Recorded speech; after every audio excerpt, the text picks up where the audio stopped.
অতীতের সব রেকর্ড ভেঙে এবার সবচেয়ে বড় ক্ষয়ক্ষতির শিকার হলো মুন্সিরহাট ব্যবসায়ীরা।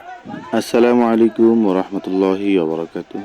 বন্ধুরা সবাই কেমন আছেন? আশা করছি সবাই ভালো আছেন। আজকে আমাদের মুন্সিরহাটে একটি দুঃখজনক ঘটনা ঘটে।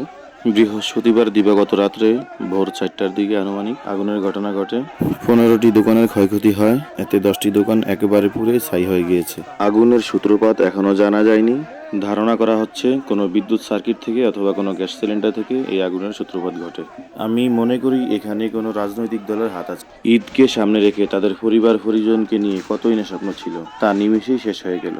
সবাই তাদের জন্য দোয়া করবেন, তারা যাতে ধৈর্য ধারণ করে থাকতে পারে। আল্লাহ তাআলা যাতে এর বিনিময়ে উত্তম প্রতিদান দান করেন।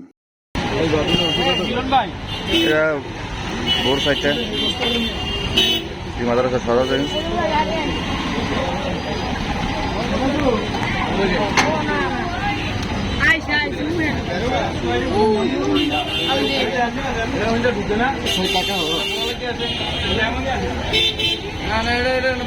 কাম আছে